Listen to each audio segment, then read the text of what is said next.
Microphone check. Microphone check. All right, y'all. First and foremost, want to give all praise, glory, and honor to the Most High God of Abraham, Isaac, and Jacob,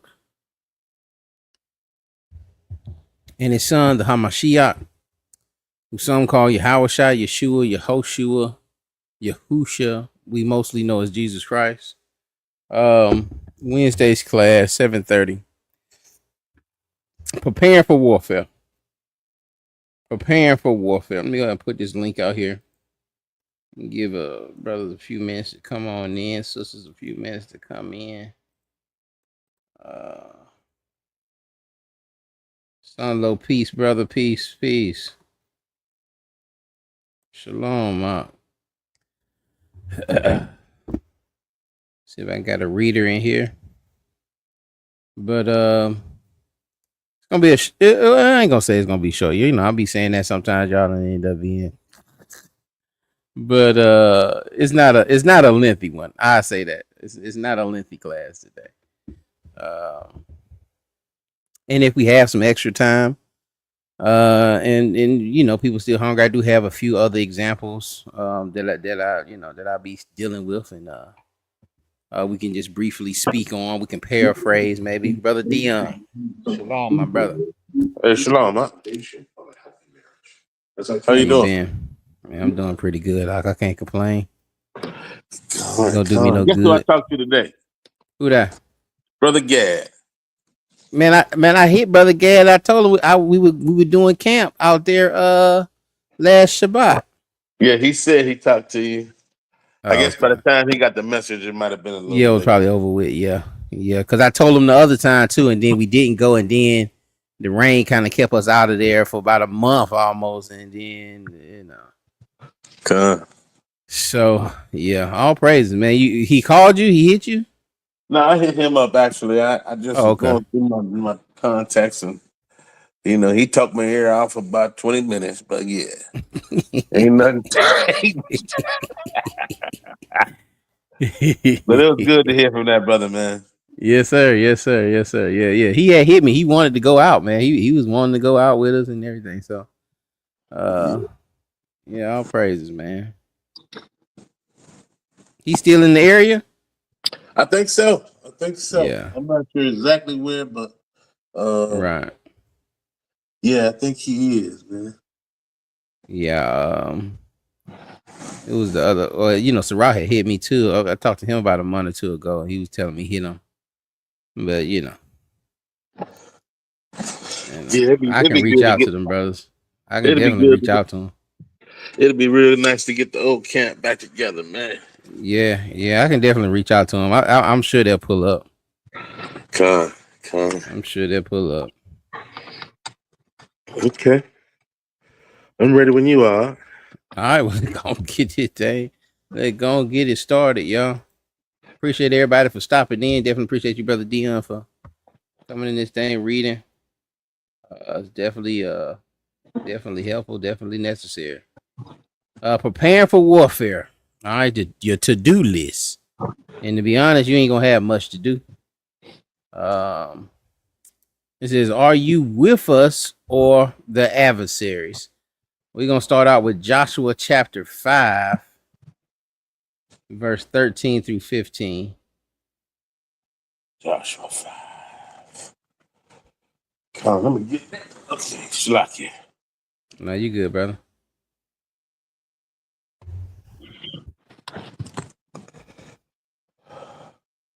Joshua 5 and 13. It says, "And it came to pass when Joshua was by Jericho that he lifted up his eyes and looked, and beheld, there stood a man over against him with his sword drawn in his hand.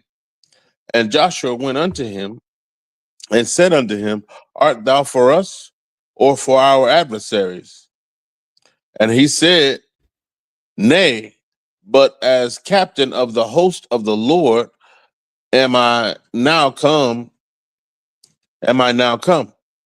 And Joshua fell on his face to the earth and did worship, and said unto him, What saith my Lord unto his servants?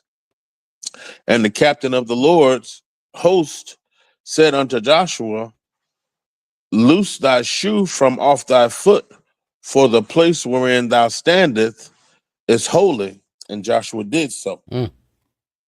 So Joshua and them about to get ready to go down and go to battle. And, they're preparing for war. And Joshua sees this individual and he asks this individual, man, are you with us or are you against us, man? You an adversary or are you fighting with us?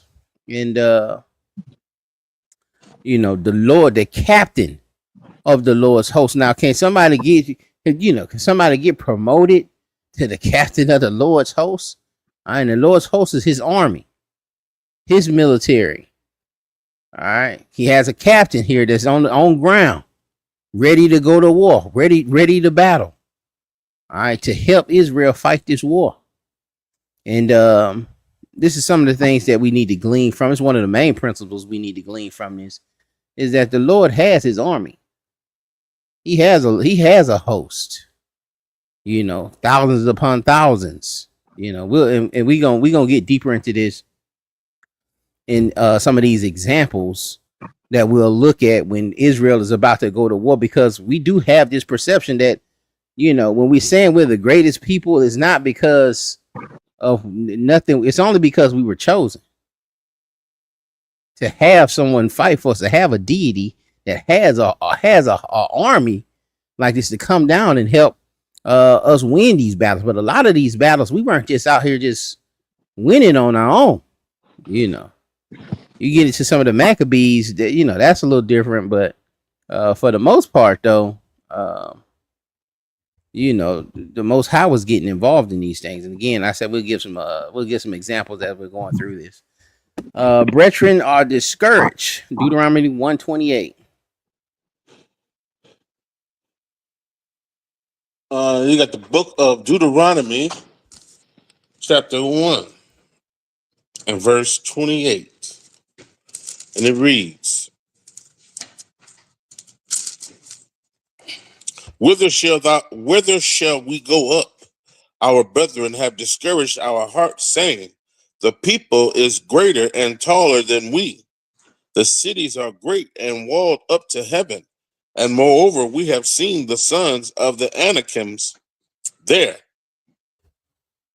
So, again, this when Joshua and them was going out and scouting the land, and they come back, and the scouts, people are discouraged. People are looking at what's in front of them, and are being discouraged by the fact that these people are huge. These people seem to be stronger, and they like, what, this ain't it here, man.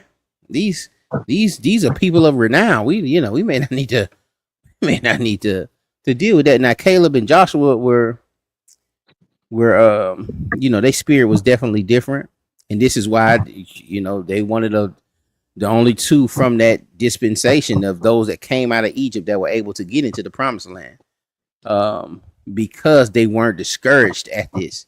And this is something we take from this, is that we not get discouraged at certain issues, no matter how how big these problems may look, no matter how how challenging things may become, or how challenging things may seem, that we don't get discouraged, that we trust in the Lord and understand that we can overcome these things. They that be with us, 2 Kings chapter 6. We're gonna go through 8 through 17. Yeah, we may run through this thing. 2 Kings chapter 6 and verse 8. Then the king of Syria warred against Israel and took counsel with his servants, saying, in such and such a place shall be my camp. And the man of God sent unto the king of Israel, saying, beware that thou pass not such a place, for thither the Syrians are come down. And the king of Israel sent to the place which the man of God told him, and warned him of, and saved himself there, not once nor twice. Therefore, the heart of the king of Syria was sore troubled for this thing. And he called his servants and said unto them, will ye not show me which of us is for the king of Israel? And one of And Shalaki. and if Elisha is telling Israel, where the Syrians are going to be at, and so hey, he's warning them. He's warning them. Hey, don't go over here because they're gonna be here. Don't go to such and such place. They're gonna be here, and it's frustrating the king of Syria to the point where now he's thinking that somebody inside of his camp must be telling these folks, informing them where we're going to go. Go ahead, Shalaki.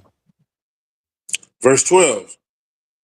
And one of his servants said, none, my lord, O king, but Elisha, the prophet that is in Israel, telleth the king of Israel the words that thou speakest in thy bedchamber. And he said, go and spy where he is, that I might send and fetch him. And it was told him, saying, behold, he is in Dothan. Therefore sent he thither horses and chariots and a great host, and they came by night and compassed the city about. And when the servant of the man of God was risen early and gone forth, behold, a host compassed the city both with horses and chariots. And his servant said unto him, alas, my master, how shall we do? And he answered, fear not, for they that be with us are more than they that be with them. And Elisha prayed and said, Lord, I pray thee, open his eyes that he may see.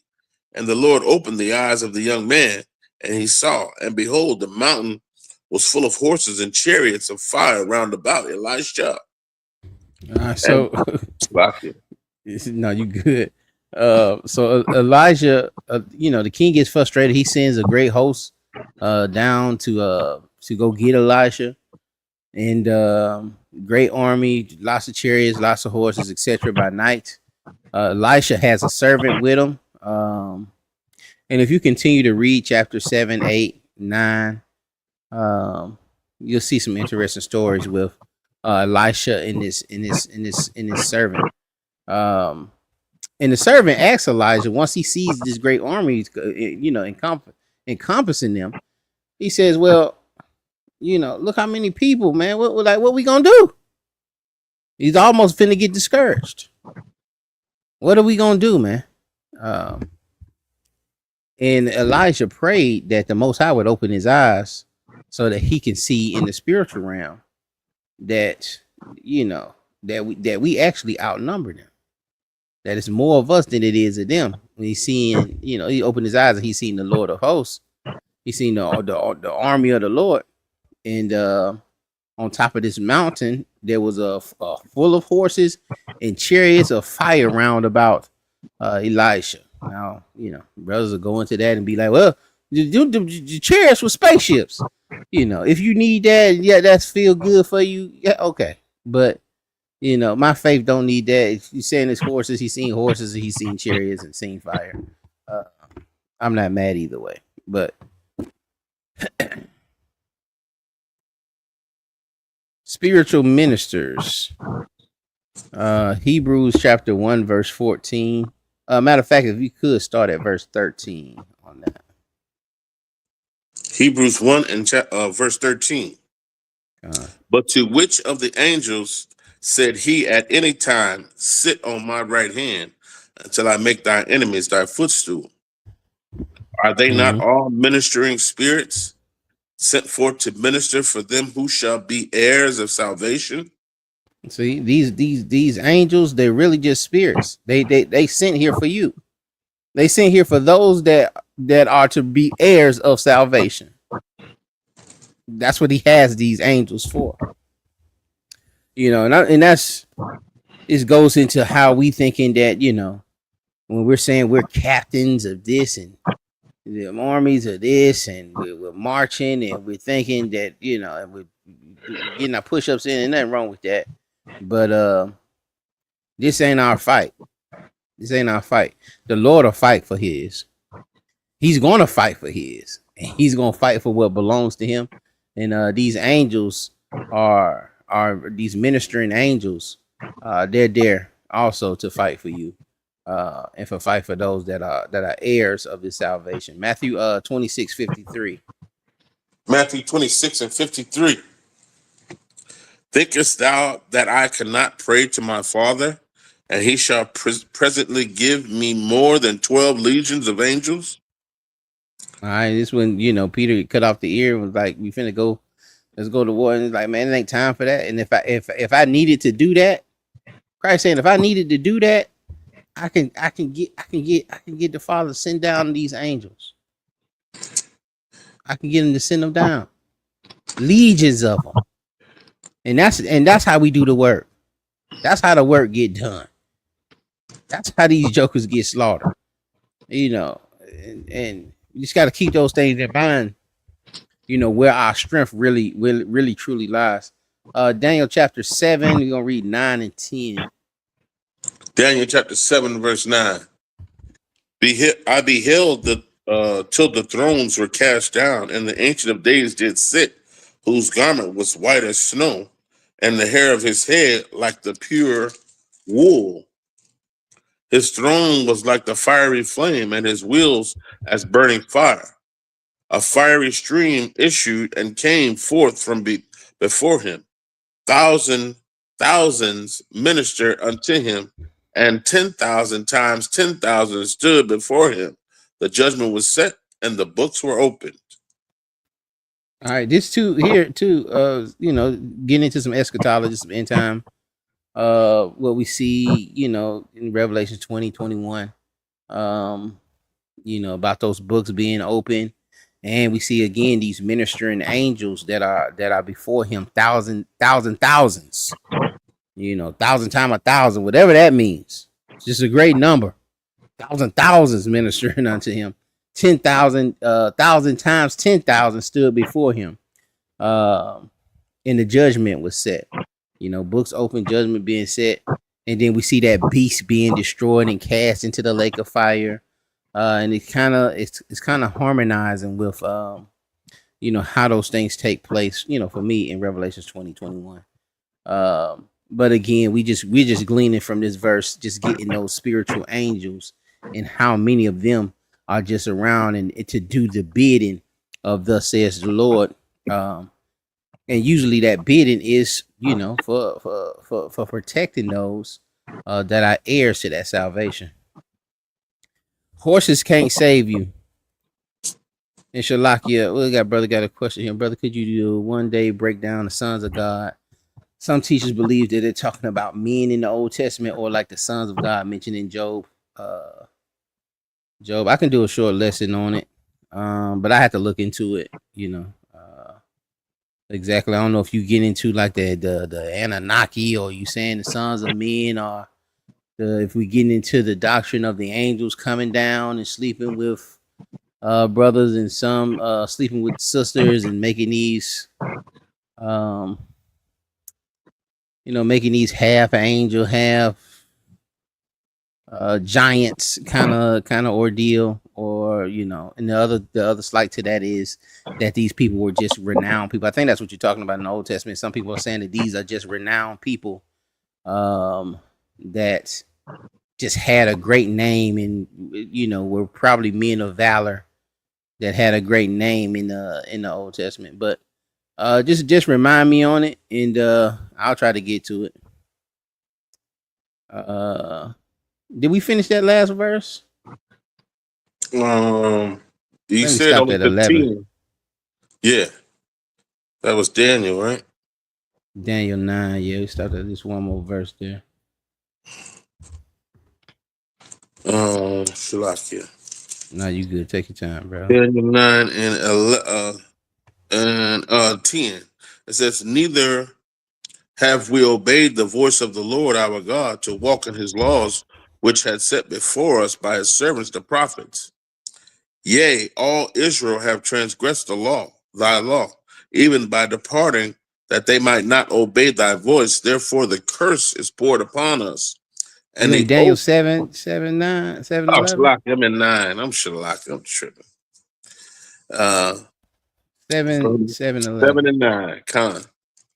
I beheld the thrones that were cast down, and the Ancient of Days did sit, whose garment was white as snow, and his hair and his head was like pure wool. His throne was like the fiery flame, and his wheels as burning fire. A fiery stream issued and came forth from before him. Thousands ministered unto him, and 10,000 times 10,000 stood before him. The judgment was set, and the books were open. I beheld then, because of the voice of the great words which the horn spake. I beheld even till the beast was slain, and his body destroyed and given to the burning flame. As concerning the rest of the beasts, they had their dominion taken away, yet their lives were prolonged for a season and a time. All right, let's go to the horses can't save you. I said we were just trying to glean from that, from the those ministering angels there, that great number of those there to do the bidding of Yah. Psalms 33 and 13. The Lord looketh from heaven, he beholdeth all the sons of men. From the place of his habitation, he looketh upon all the inhabitations of the earth. He fashioned their hearts alike. He considereth all their works. There is no king saved by the multitude of an host. A mighty man is not delivered by much strength. An horse is a vain thing for safety. Neither shall he deliver any by his great strength. Behold, the eye of the Lord is upon them that fear him, upon them that hope in his mercy, to deliver their soul from death, and to keep them alive in famine. Our soul waiteth for the Lord. He is our help and our shield. For our heart shall rejoice in him, because we have trusted in his holy name. Let thy mercy, O Lord, be upon us according as we hope in thee. And that's in that verse 18 is very key there. Behold, the eye of the Lord is upon them that fear him, upon them that have hope in his mercy. You know, we got to have hope in his mercy. That's why you got to be operating in humility. Like it's connected. You know, you're not going up there talking about what you did and what great works and how many classes you taught. Ain't none of that cover what all the foolishness you done did throughout your life, or do all I done did throughout my life. I know y'all did a lot better than me, but none of that'll get covered. Only that could only get covered by that blood that was sent down. You know, by his mercy that was sent down, and we gotta have hope in that. And our soul gotta wait for the Lord. But no horses ain't gonna save you. Don't put no confidence in how many rifles you have. Don't put no confidence in you got your nice dually truck with the armor plated Escalade. You know, all that stuff is vain. All that stuff is vain. And we see, man, we see these people in the world still getting hit up. I seen a rapper today talking about this man that killed his auntie. He suspected of killing his auntie. You know, I'm like, man, what in all of these people that look like they was somebody and that they was out here getting his money, especially during that COVID. Since that COVID, all these folks getting hemmed up. All of them getting locked up.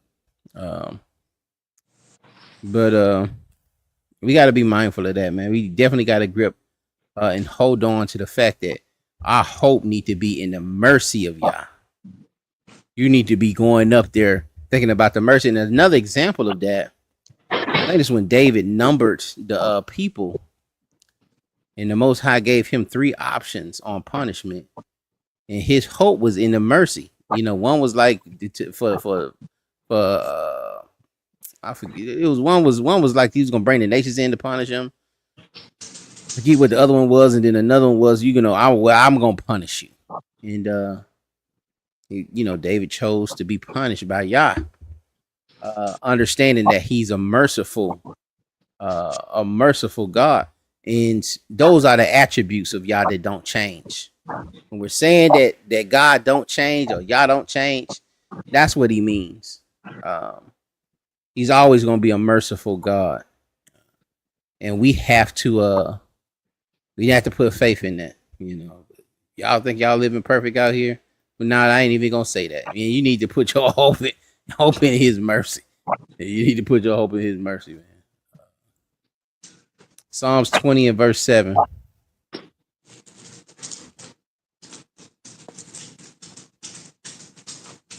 Psalms 20 and 7. Some trust in chariots and some in horses, but we will remember the name of the Lord our God. All right. Psalms 147:10. He's gonna be some quick hitters, y'all. Some trust in Psalms, chariots, some in horses, but we'll remember the name of Yah. Psalms 147 and 10. He delighteth not in the strength of the horse, he taketh not pleasure in the legs of a man. The Lord taketh pleasure in them that fear him, and those that hope in his mercy. Praise the Lord, O Jerusalem. Praise thy God, O Zion, for he hath strengthened the bars of thy gates. He hath blessed thy children within thee. He maketh peace in thy borders, and filleth thee with the finest of the wheat. He don't take delight in the horse or pleasure in how strong a man's legs is. Again, he take a pleasure in them that fear him and have hope in his mercy. That's the class, really. That what we write down for the class. Pleasure in them that fear him and have hope in his mercy. Proverbs 21, 31. Proverbs 21 and 31. It says, the horse is prepared against the day of battle, but safety is of the Lord. Safety come from the Lord. I don't care how many horses you got. He was telling the king, don't go back to doing Egypt to multiply horses. The safety that comes from Yah. I don't care what kind. I was talking about. We was talking about that darn. I was talking about that B-2 plane that darn America got. Remember we was out there in DC, and that plane flew over us. That was a stealth bomber. Yeah, that stealth bomber flew over us, and I be telling people, man, people be think I be exaggerating, but we couldn't hear it, couldn't hear that thing. But my point is, I don't care how many of them stealth bombers you got. Your safety is gonna come from Yah. It's not gonna come from these stealth bombers that you think America has, or how great someone's military is versus somebody else's military. And you see that we not having those conversations. We can't afford one of them darn jets. We can't come together to get a tank.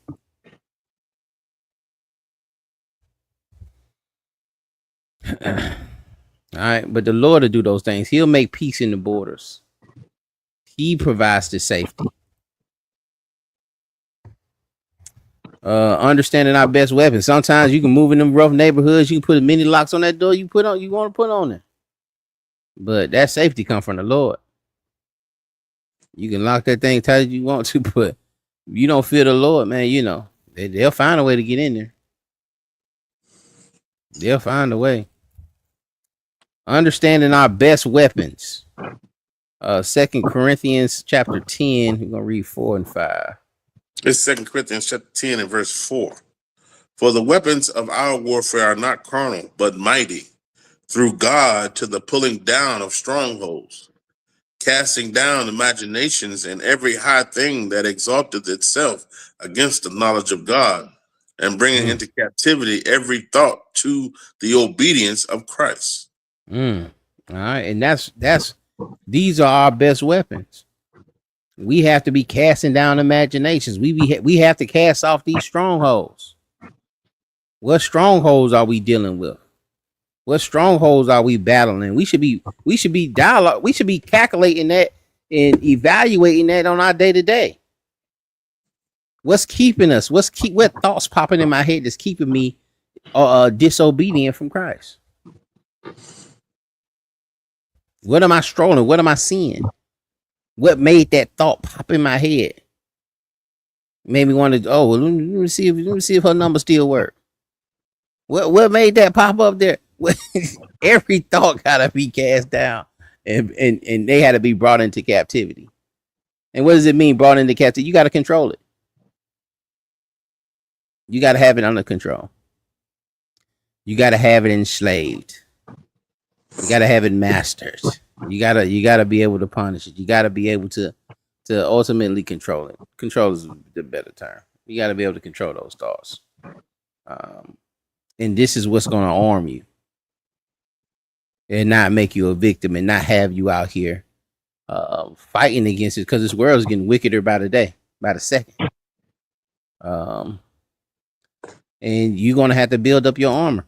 You're going to have to build up your defenses. I think somebody just popped in. Oh, Eleazar. Shalom, brother.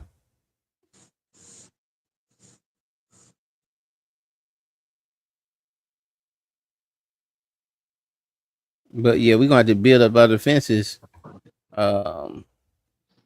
You got your mic muted, so I don't know if just letting you know. But the world's getting wickeder by the second. I'm talking about by the second.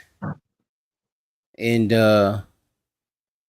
if you're not, and not just you, man, everybody in the house, because they'll let that link, one of them weak links come in, they'll let that link go in. Go ahead, Shalaki.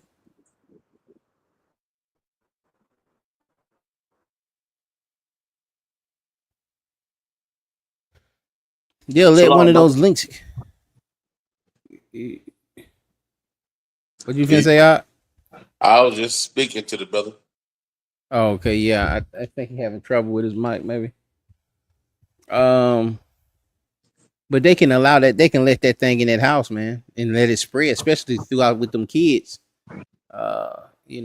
Kids can have that thing. That's what I'm saying. You got to monitor them, man. Monitoring them with them phones, man. And these tablets. Just don't let them run around these houses with these tablets and stuff, and they ain't monitoring, ain't nothing. They ain't no, you ain't brought that tablet into captivity. You gotta control and monitor those things. Psalms 44, 1-8. Hey, Shalaki, I think that's probably one of the biggest things nowadays, Doc, is trying to control that thing right there. Them kids that needs technology. Yes, sir. Getting out of control. You got kids right now, 5 years old with a phone, huh? Yes, sir. Yes, sir. The baby's like got the tablet. Yes, that's sir. how they keep them tame. Yep. That's the gift and the curse to it.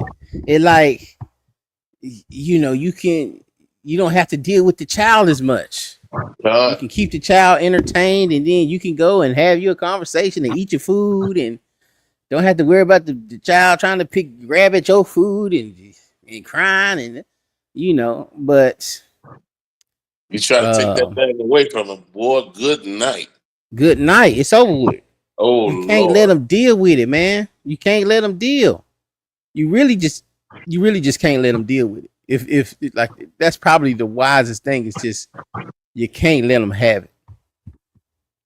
You can't let them have it till they like, I don't know, 17, 18. But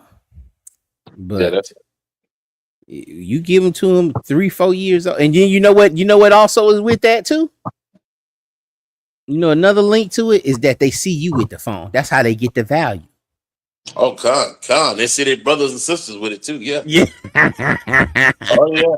Yeah, the infant child is looking and saying, why is that so valuable to them? Why can't they put that down? I want that too. And so, yeah, even yourself, you will have to monitor it and not be on that phone around your child. I heard some cat say that's the mark of the beast. I'm not mad at that. Yeah, I ain't mad at that.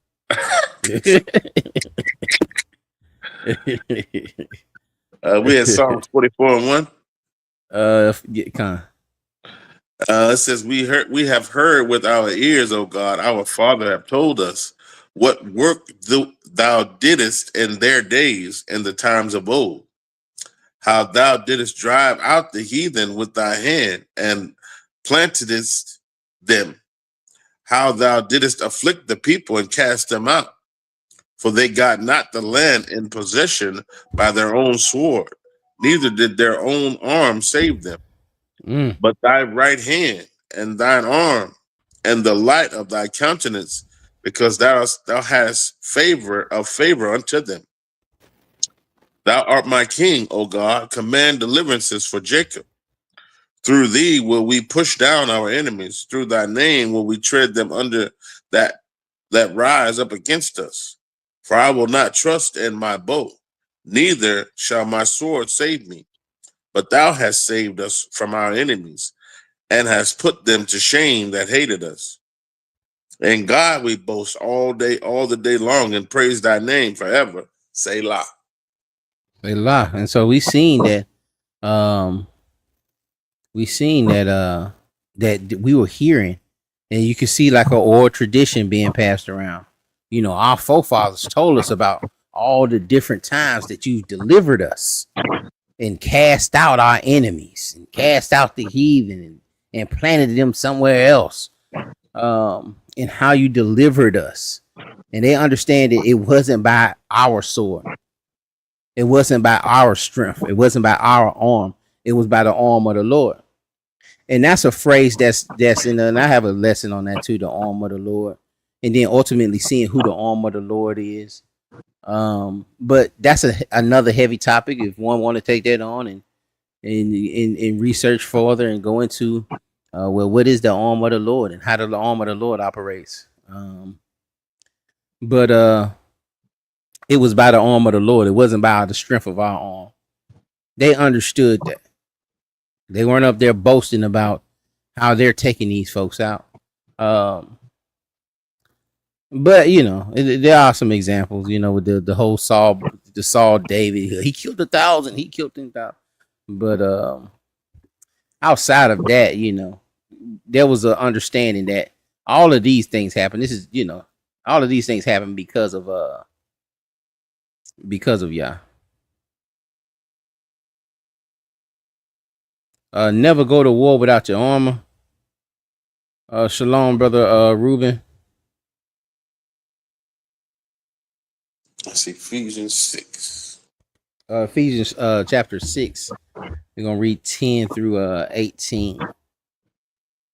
Come. Ephesians chapter 6 and verse 10. Finally, my brethren, be strong in the Lord and in the power of his might. Put on the whole armor of God, that ye may be able to stand against the wiles of the devil. For we wrestle not against flesh and blood, but against principalities, against powers, against the rulers of the darkness of this world, against spiritual wickedness in high places. Wherefore take unto you the whole armor of God, that ye might be able to withstand in the evil day, and having done all to stand. Stand therefore, having your loins girt about with truth, and having on the breastplate of righteousness. We're going to 18, Shalakia. And your feet shod with the preparation of the gospel of peace. Above all, taking the shield of faith, wherewith ye shall be able to quench all the fiery darts of the wicked, and take the helmet of salvation and the sword of the Spirit, which is the word of God, praying always with all prayer and supplication in the Spirit, and watching thereunto with all the perseverance and supplication for all saints. Come on now. You got to take on the whole armor. You got to be girded with your loins. Got to be girded with truth, breastplate of righteousness, feet with the gospel of peace. Are we? Is our feet prepared with the gospel? Are we making our feet with the preparation of the gospel of peace? A shield of faith for all the darts, all of these devices, especially like we talking about these devices that are coming out. and we getting more and more comfortable with this technology and sending our kids off. You know, we're sending our kids off in the Uber. You know, across the city. Have no idea who these folks is driving with, but we comfortable. And I'm not saying we, but we as a people, you know, some of the younger generations, it's gonna be a little difficult for us, you know, that are a little older, but not for our kids. You know, we was talking about that. Even we seen that little that Wamu car. Huh? He like, man, we ain't getting in that Wamu car, but these kids, you know, they're gonna be sending their children in it. Huh? They're gonna be dropping it, you know, they're gonna be coming to grandpa's house in the darn Wamu. They're gonna be dropping them off in the Wamu car, 4 or 5 years old. Yeah. I And we actually, got, Hey, go Shalaki. ahead, huh? I feel bad. I mean, a little skeptical about these people delivering your food too. Yeah. Like, you know, you have no clue what these folks are doing. Even though that little sticker on your bag is supposed to be closed, you know, they could have 1,000 stickers in that car. You Yeah. never know what these folks are doing to that food. I have never had no food delivered like that. But I digress. Keep going on. Go ahead, brother Azar. I know you had some. Hey, Shalaki, man. Hey, man, Shalaki on the phone, man. I went into a bad little area, man. How about Shimmy stuff like that? Hey, man. I I was riding today, man, going through this little neighborhood, man, and it was some kids playing on the side. You sound So real low. when we got close, I sound real low. Yeah. Shalaki, hold on. Maybe it's me. Can y'all hear me now? Hold on, let me Can see. you hear him You just out? a little- Yeah, we can hear you. Just a little low, but we can hear you. Okay. Are y'all hear me? Okay. And so when we passed by the was getting close to the kids, the little girl just jumped in front of the car. She just jumped in front of the car. You know what I mean? As we was passing, like as we coming close to her, she just jumped in front of the car. So she like, okay, y'all can pass now. So we went down and came back up. She jumped in front of the car again. And my wife say, you better get your little butt out that car. I mean, get your little, I'm gonna tell your mom on you. You know what I mean? And so I say, sis, don't be jumping in front of people's cars like this. You know what I mean? But it just lets you know, man, that these kids are really kind of policing themselves. You know, it was we always had people watching over us, even if they watching out of the window. But these people just letting their kids just run amok. You know what I mean? And it just, and then their kids get some hurt, God forbid, something happen to the kid, and they be the first one to want to fall out, acting like why me? But it just that the parenting is different, just feel different, and these kids they are prodigy of just bad parenting, man. I yield with that, brother.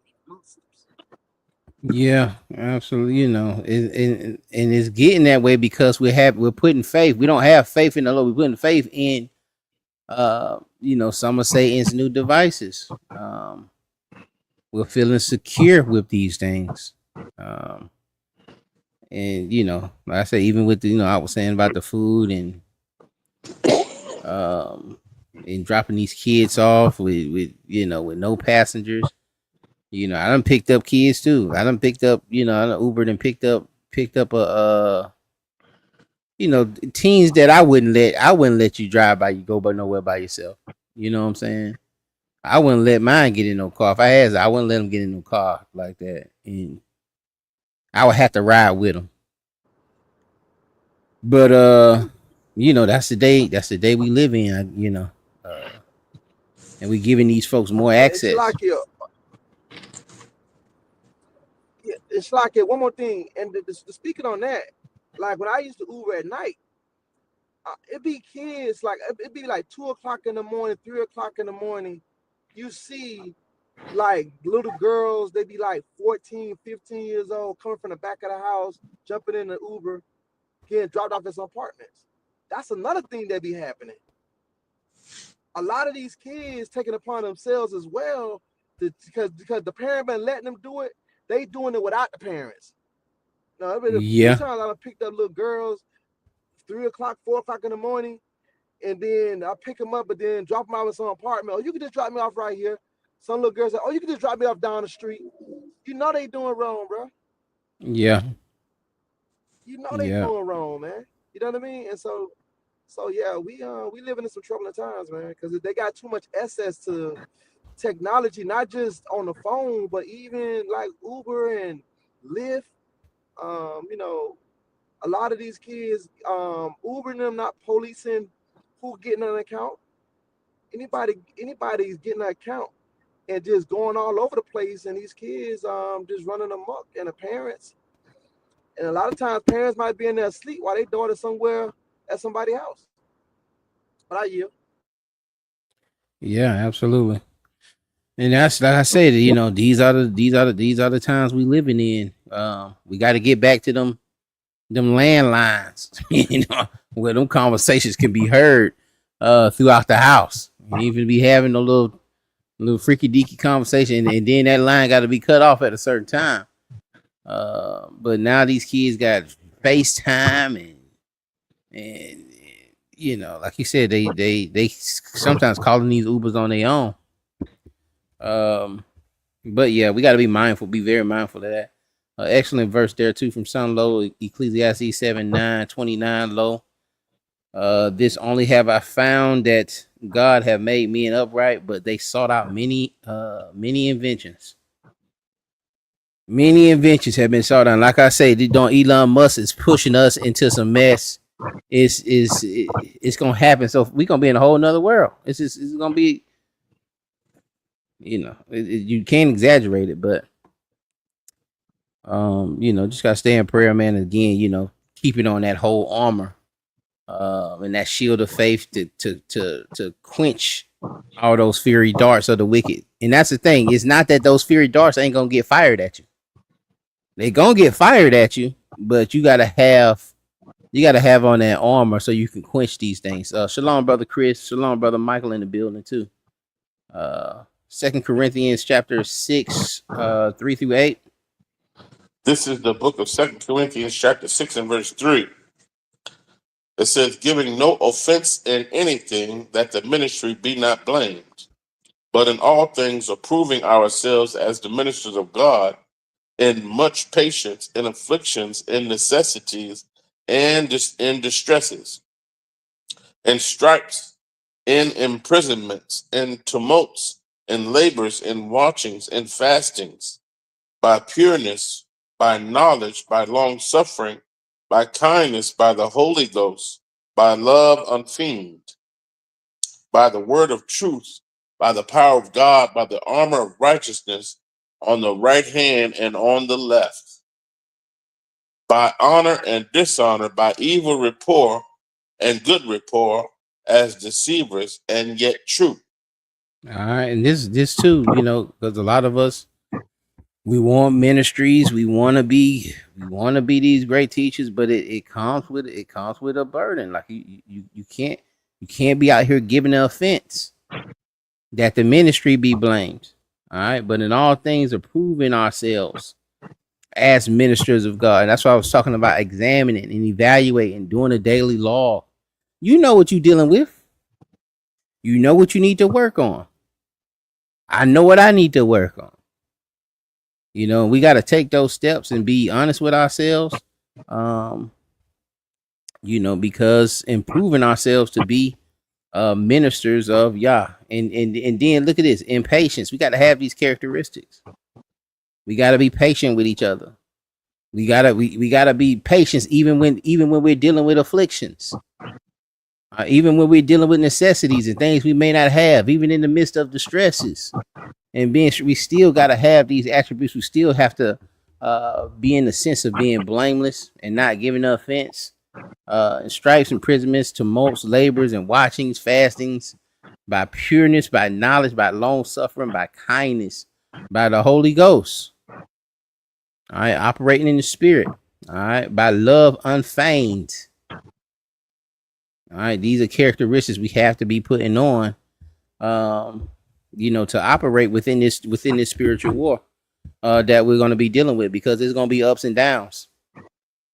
All right, we can't be shaken by these things. We can't be shaken by the trials and the tribulations and the afflictions and the distresses and all that. We still got to stay solid and continue the ministry and continue walking in truth and continue to walk in the spirit, and not not fall away and not lose faith and not give in to the world and not let the fiery darts of the world destroy you. All right. Defeating the world. 1 John chapter 5.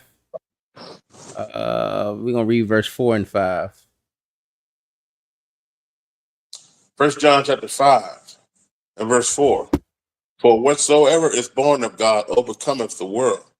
And this is the victory that overcometh the world, even our faith.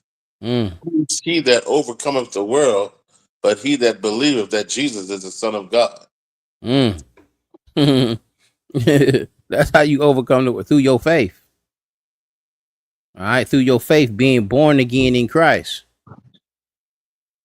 Being born again in Christ. Your faith is how you overcome the world. Your belief in Jesus, the Son of God. Because we've all fallen short. Only that blood is the only way you gonna overcome this thing.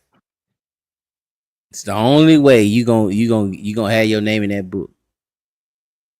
All right, Proverbs 16:3. And then we're gonna read drop down to verse 9. Quick hitters. Proverbs 16:3. Commit thy works unto the Lord, and thy thoughts shall be established. Verse 9. A man's heart deviseth his way, but the Lord directeth his steps. All right, commit thy works unto the Lord, and thy thoughts shall be established. You got to be committed. You gotta lay it down. You gotta talk to him and let him know this was what I'm gonna do. This is what I'm gonna do. This is what this is what I need to be doing. I'm gonna do it here on this day. I'm gonna do this here. I'm gonna make sure I do this, and then he'll start establishing those thoughts. Start establishing your way that you need to be going. All right, a man's heart devises his way, but the Lord is the one that directed the steps. You may want to go where you may want to go, but the Lord is going to operate those steps. He's going to lay down those steps and move you in a direction for him to use you. Romans chapter 12, verse 2. Romans 12:2. And be not conformed to this world, but be ye transformed by the renewing of your mind, that ye might prove what is that good and acceptable and perfect will of God. So you have to be, you cannot conform, to the world, to these things, these inventions and things that are going on today. You got to still hold on to what's right, hold on to what's righteous. Hold on to those principles that you already know, because you can prove and you can show by, being a light. You can show by how you raised your family. You can show by your children. You can show by your marriage. You can show by the peace that you have. Even when things are going crazy around you, you can show by the strength that you have and the courage and the faith that you have in Christ that what's good and acceptable to the Most High. And then you see everybody else in chaos, and you see the issues with everybody else who's conformed and said, well, it don't matter. It's okay. Just gonna give it to them. It'll be okay. Go on, let them go. This ain't like back in the day.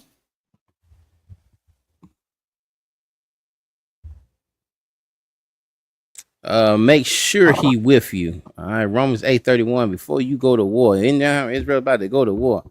They had to go check to make sure they can win that war. Saul almost lost his mind. He had to go try to resurrect. Saul had to try to resurrect Samuel.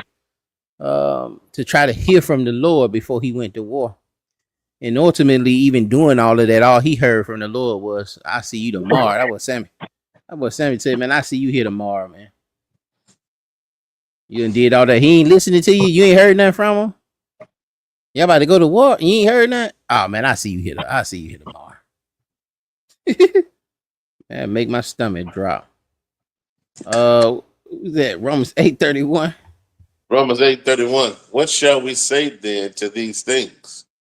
If God be for us, who can be against us? If the Lord for us, who can be against us? Deuteronomy 1:41-42. Deuteronomy 1:41. Then ye answered and said unto me, we have sinned against the Lord. We will go up and fight according to all that the Lord our God commanded us. And when ye had girded on every man his weapons of war, ye were ready to go up unto the hill. And the Lord said unto me, say unto them, go not up, neither fight, for I am not among you, lest ye be smitten before your enemies. Now you done sit here and say, "Oh man, you done sinned against the Lord. You done grabbed your weapons and think you finna go up here and fight these folks." The Lord tell you, "Man, don't go. You gonna get your butt kicked. You gonna get slaughtered. I'm not going up there with you. You on your own." And that's what I'm saying. It's so vital that we align with the word, man. Judah chapter 5 verse 20, because you can invite those things in. You can invite those warfares inside of your own house if you're not aligned with the word, if you're not aligned with the spirit. Judah chapter 5 and verse 20. Now therefore, my Lord and Governor, if there be any error against this people, and they sin against their God, let us consider that this shall be their ruin, and let us go up, and we shall overcome them. But if there be no iniquity in their nation, let my Lord now pass by, lest their Lord defend them, and their God before them, and we become a reproach before all the world. Now this is, in the book of Judah in the Apocrypha, this heathen is telling telling this leader, like, hey man, if they sinned and they sinned against their God, you can go in there and destroy Israel. But if they in good standing, man, leave them folks alone. Leave them alone before you embarrass us in front of the whole world. You get all of us slaughtered like they did out there in Egypt, man. Leave them alone. The law of warfare. Deuteronomy 20, we're gonna read 1-18. Let me get Brother Eleazar back up. Deuteronomy 20. This is Deuteronomy chapter 20 and verse 1. It says, when thou goest out to battle against thine enemies, and seest horses and chariots, and the people more than thou, be not afraid of them. For the Lord thy God is with thee, which brought thee out of the land of Egypt. And it shall be, when ye are come nigh unto the battle, that the priest shall approach and speak unto the people, and shall say unto them, hear, O Israel, ye approach this day unto battle against your enemies. Let not your hearts faint, fear not, and do not tremble, neither be ye terrified because of them. For the Lord your God is he that goeth with you to fight for you against your enemies to save you. And the officers shall speak unto the people, saying, what man is there that have built a new house and have not dedicated it?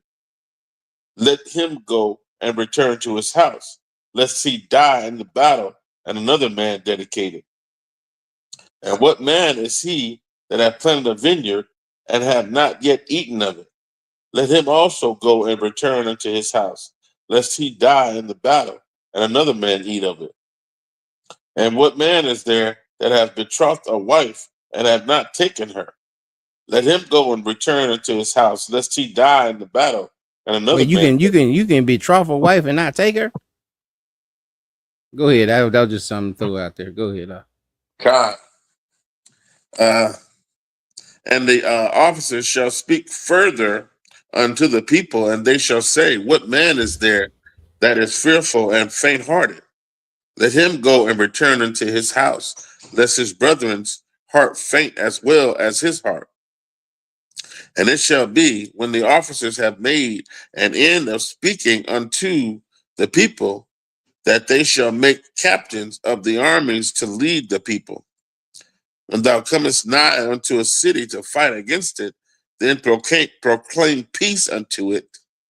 And it shall be, if it make thee answer of peace and open unto thee, then it shall be that all the people that is found therein shall be tributaries unto thee, and they shall serve thee. And if it will make no peace with thee, but will make war against thee, then thou shalt besiege it. And when the Lord thy God have delivered it unto thine hands, thou shalt smite every male therefore thereof with the edge of the sword. But the women and the little ones and the cattle and all that is in the city, even all the spoil thereof, shalt thou take unto thyself, and thou shalt eat the spoil of thine enemies, which the Lord thy God hath given thee. Thus shalt thou do unto all the cities which are very far off from thee, which are not of the cities of these nations, but of the cities of these people, which the Lord thy God doeth give thee for an inheritance. Thou shalt save alive nothing, but nothing that breatheth. But thou shalt utterly destroy them, namely the Hittites and the Amorites and the Canaanites and the Perizzites and the Hivites and the Jebusites, as the Lord thy God hath commanded thee, that they teach you not to do after all their abominations, which they have done unto their gods. So should ye sin against the Lord your God. And so then, he's giving you that at the end. He's giving you the reasoning behind that. But within this, you have a lot of legislation. You're talking about, well, if he just planted a garden, they ate of it, man. Hey, look, tell that brother going back to the house, man. He don't need to fight yet. He betrothed the wife, and he ain't winning the wife yet. Man, let him go on back to the house. So certain situations, where they was telling him to go back, and also those, initially for some of the far off cities, for some of the cities far off, hey, you know what? Offer them peace first, and if they accept the peace, then you just make them tributaries. You just basically we just putting them under taxation. But of them, you kill the man, you save the women and the children and basically what's called the booty. You preserve that, but those nations that are close, like the Hittites, the Canaanites, the Perizzites, the Hittites, the Jebusites, he wanted you to utterly destroy them because he didn't want you going and dealing with the abominations that they were doing to those false deities. And so we have to understand that too when we're reading a lot of the stuff in Deuteronomy and Exodus, with us going into the land and how we weren't to deal with these individuals and with these nations, not individuals, but and the reasoning behind that, and you can't argue with the reasoning because the Lord knows better than we know ourselves. He know what we were gonna do, and we ain't got to argue about it because we did it. We did it. That's why the book don't stop at Deuteronomy. We did exactly what he told us not to do. Revelations 19, 11 through 17. We about up out of here, y'all. Revelations 19 and 11. And it reads,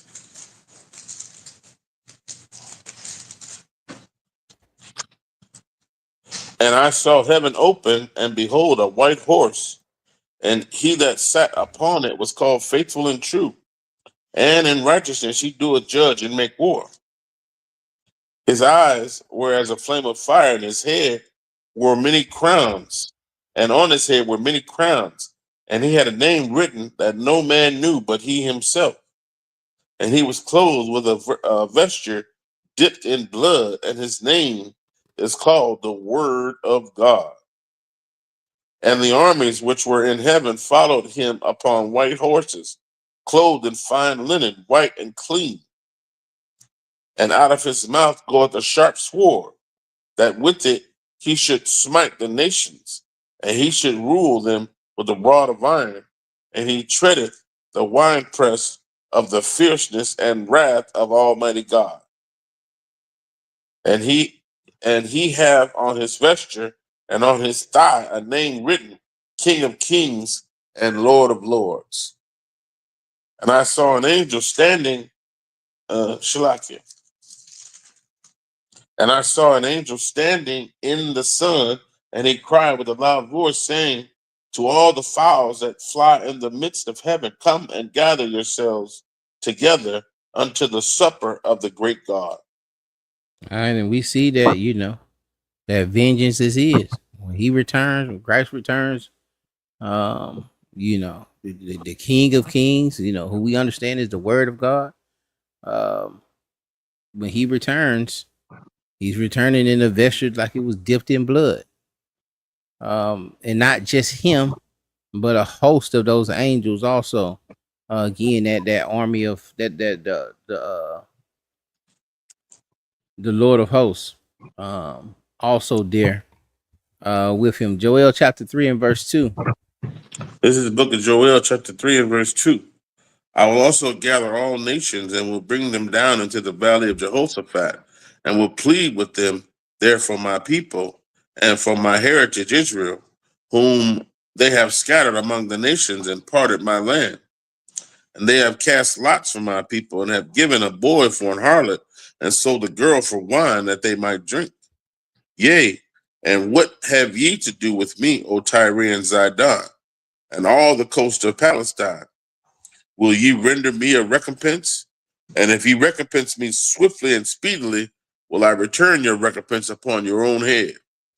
Because ye have taken my silver and my gold, and have carried into your temples my goodly pleasant things. The children also of Judah and the children of Jerusalem have ye sold unto the Grecians, that ye might remove them, the Grecians. Shalakia. Yeah. Okay, yeah. That ye might remove them far from their border. Behold, I will raise them out of the place whither ye have sold them, and will return your recompense upon your own head. And I will sell your sons and your daughters into the hand of the children of Judah, and they shall sell them to the Sabians, to a people far off, for the Lord hath spoken it. And proclaim ye this morning, Shalakia, proclaim ye this among the Gentiles, prepare war, wake up the mighty men, let all the men of war draw near, let them come up, beat your plowshares into swords and your pruning hooks into spears, let the weak say, I am strong, assemble yourselves and come, all ye heathen, and gather yourselves together round about thither, because thy mighty ones to come, cause thy mighty ones to come down, O Lord. Let the heathen be wakened and come up to the valley of Jehoshaphat, for there will I sit to judge all the heathen round about. Put ye in the sickle, for the harvest is ripe. Come, get you down, for the press is full. The fats overflow, for their wickedness is great. Multitudes in the valley of decision, for the day of the Lord is near in the valley of decision. The sun and the moon shall darken, and the stars shall withdraw their shining. I think that's all we wanted. Yeah, that was all we wanted. But again, it's a little more eschatology, and you know about that battle of Jehoshaphat. And again of that vengeance belonging to the Lord. Uh, and what we seen the nations do with Judah and selling them to the Grecians and selling them to the Sabians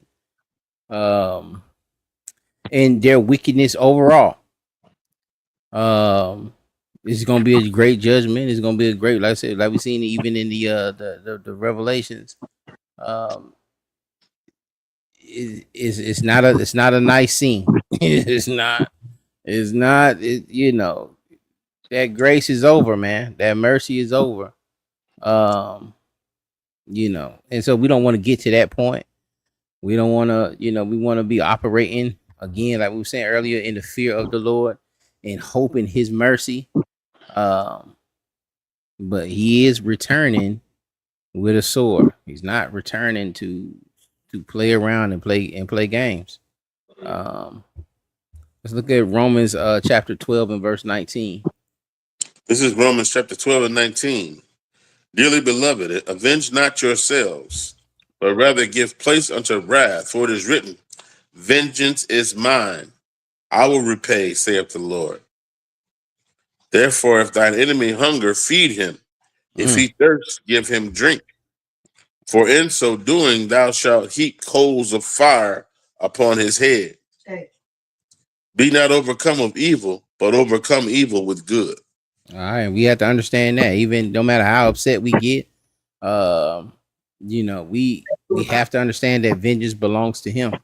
We're not here to go out here and fight for ourselves. We actually, Paul is saying, man, make room for wrath. Make room for wrath. Get out the way. And even not just get out the way, but, feed your enemy when he hungers. Give him something to drink when he thirsts. Don't try to overcome the evil with evil. And we can talk about this stuff all the day, and we can look at the news, and we can see some of the mistreatments, and we can talk about it all day long. And I want to say, I don't know if what that, how helpful that is for the psyche. Just weighing the pros and the cons of that. But we definitely need to be just trying to overcome that with good. And I know it sounds cliche and it's kind of hard to digest, but and we've seen certain examples of that. In like the civil rights movement. And I know we call these folks corny and they was this and that, but we can't meet it with evil.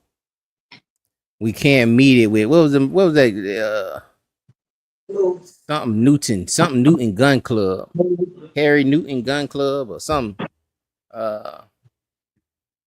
You can't meet it. You can't meet it with the guns. And we really never seen it. Even like the Black Panthers. Some of them. I forget the brother. They shot the whole house down. The young brother was like 19, 20 years old. But we gotta overcome.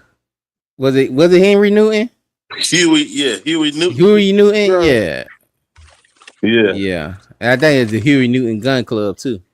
Because when I went to that KKK rally, they got out there, but they were late. And by the time they got out there, man, it was our man. Them folks had grenade launchers out there. They done brought out the SWAT team and the darn dogs and everything out there. Yeah, that thing turned into a photo shoot.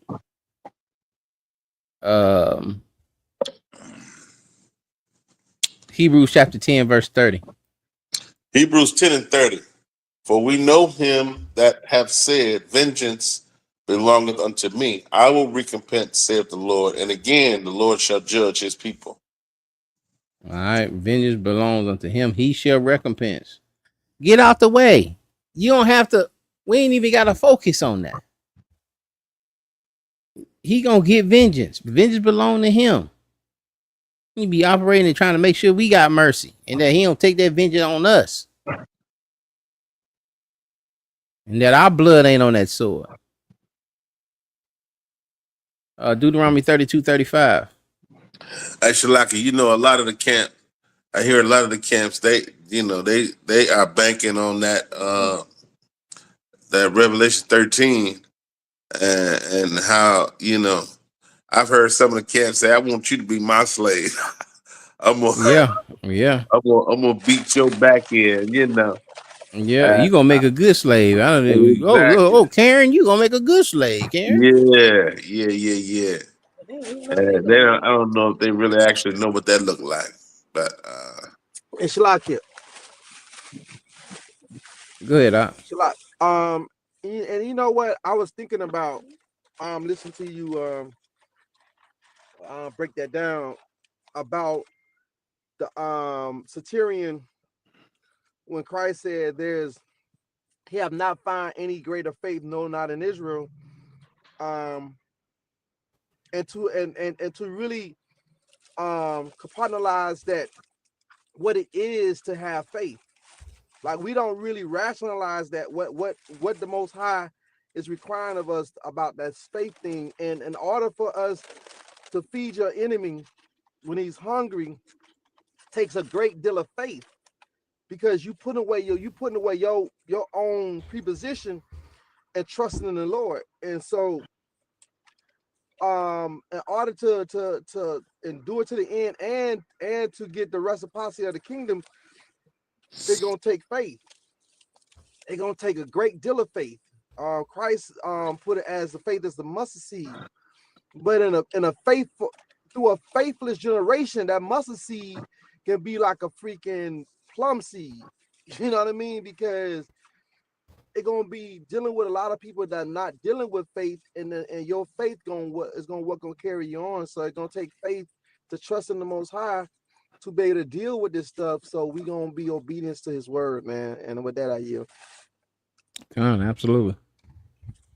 and Great Shalaka, point. you know Go what ahead, I bro. get out of that, I think it's faith, but I think it's also a lot of humility, because I remember at one point in time when I first came into the truth, I used to only give to colored homeless people, Mm. and it wasn't until I think reading this verse and then learning that, vengeance is mine, saith the Lord, that I took that burden off. It really was a burden, because just first of all, you got to sort of look at the person, and knowing Israel, you don't know how they're going to use the money, but I had to even put that on the back burner and not really worry about that, and just let the Lord handle, that transaction. You know what I'm saying?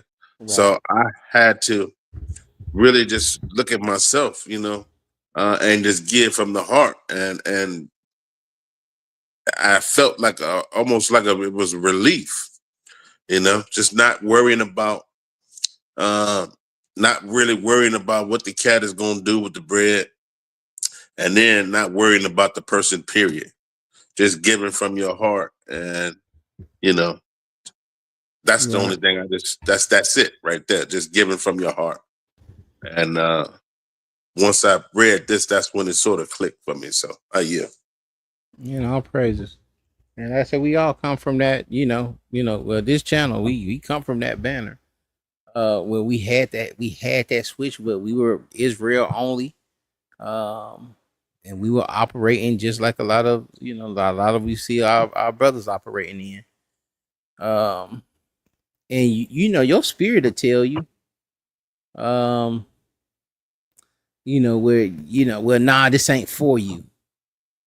This ain't, nah, I ain't gonna give you this sandwich. It's just this a black only sandwich. Right.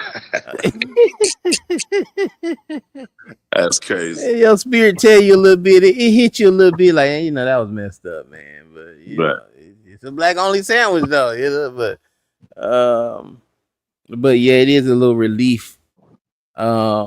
On the other side, experiencing both sides, and now you just giving out to the need, man. Those who need it, you give it to them, and they just as grateful, and it it uplifts the spirit, man. It replenishes the oil. So yeah, it's great testimony. We're at Deuteronomy 32. 32, 35. This is Deuteronomy 32 and 35. To me belongeth vengeance and recompense.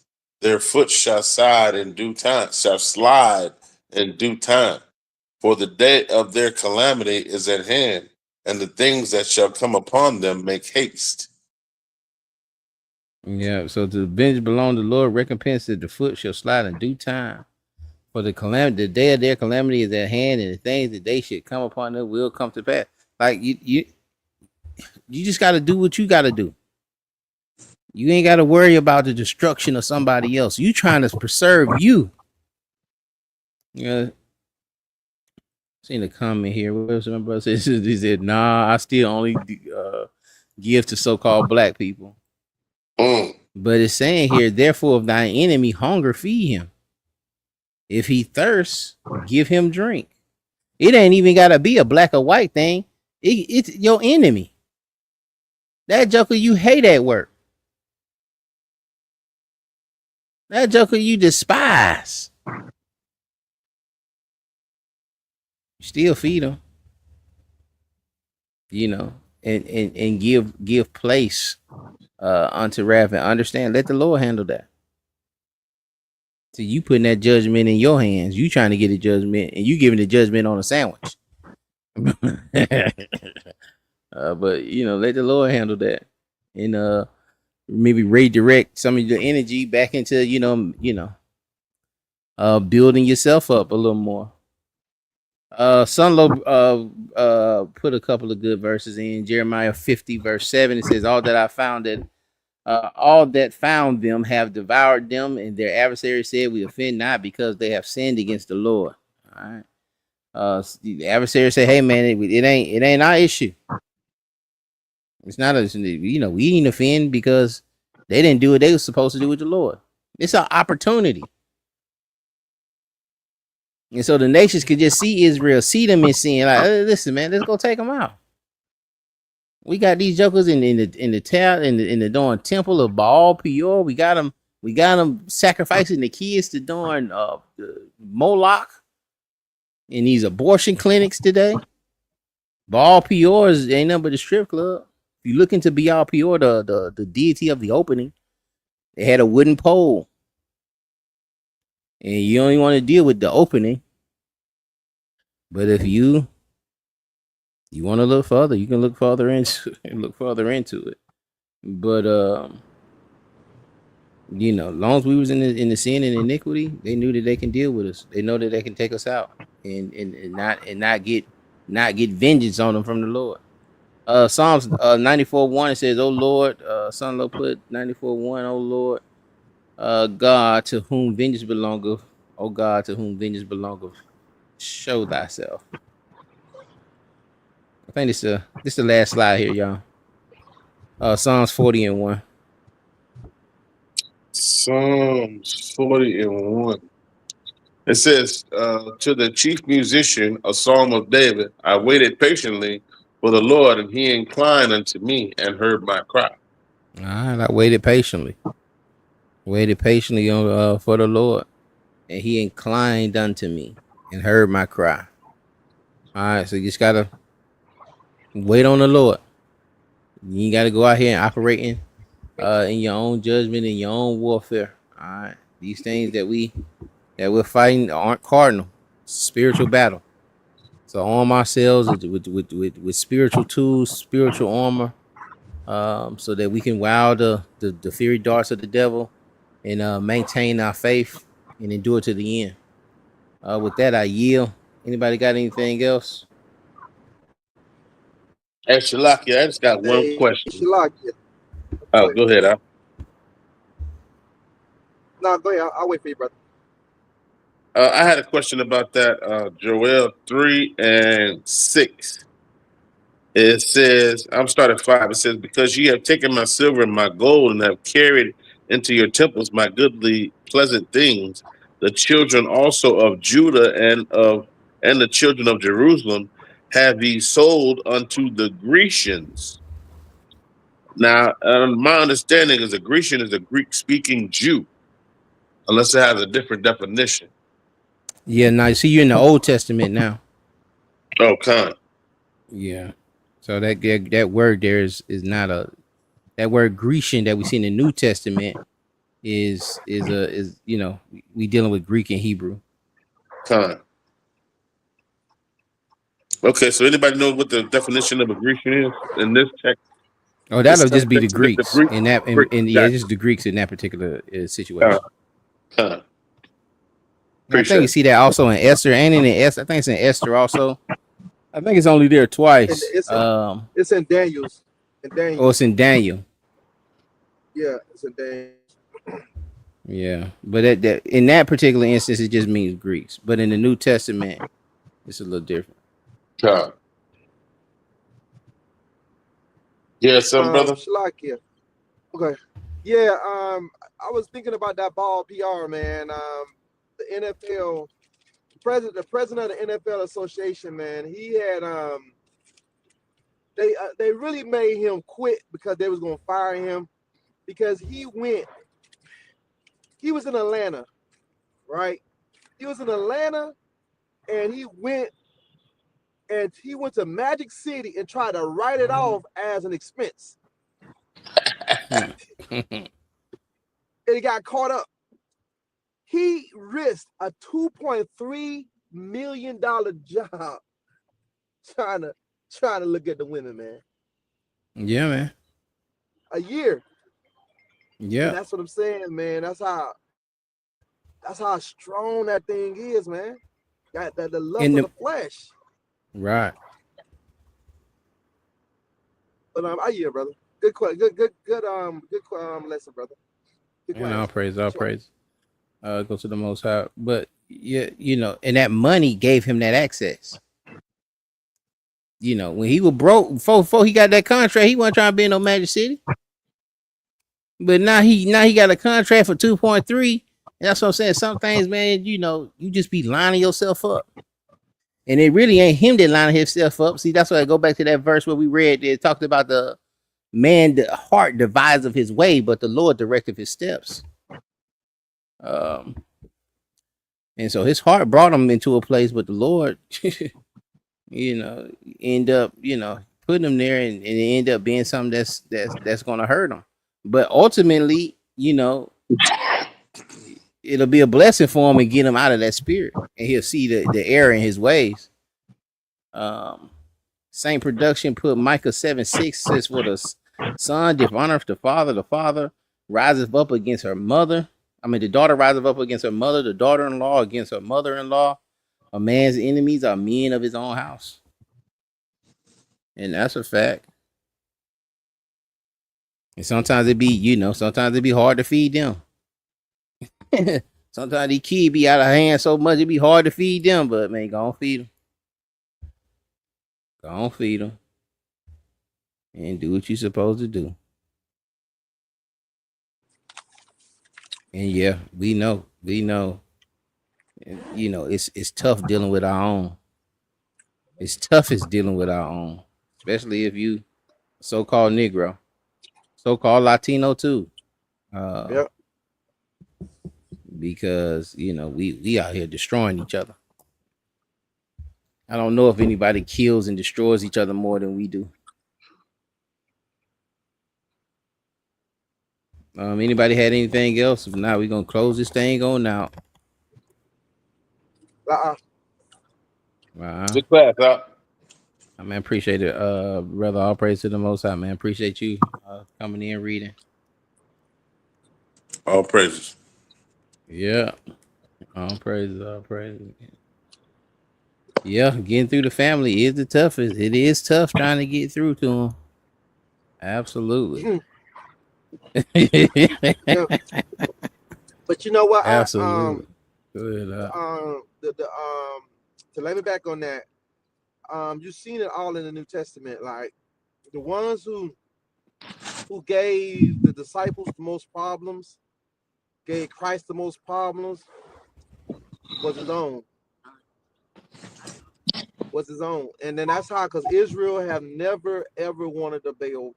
And it's funny because how a lot of people accuse us for being legalists, and just saying, oh, y'all being scribes and Pharisees, but y'all actually being the Israelites, because they never want to keep God's laws. Yeah. Yeah, they never want to keep God's laws. That's proof that you're the Israelites.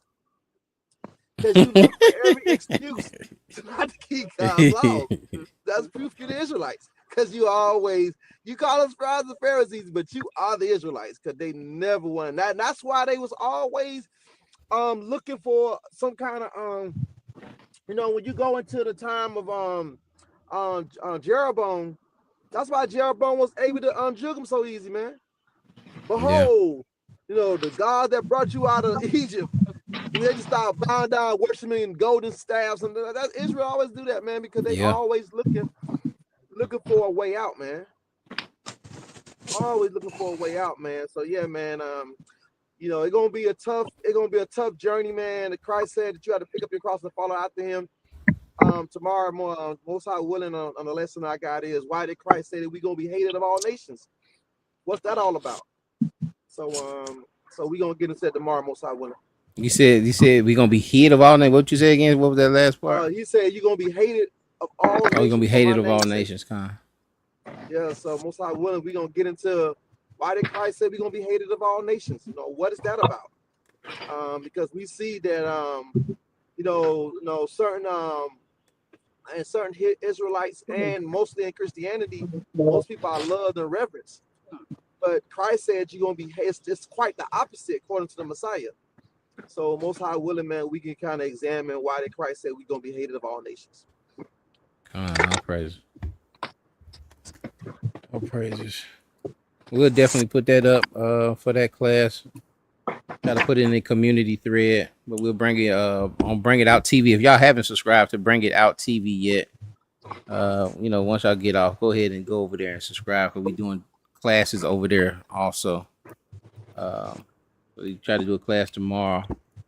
So y'all will see those, get that notification. Again, I appreciate everybody stopping in, everybody helping with the class, putting the comments in and putting the verses in.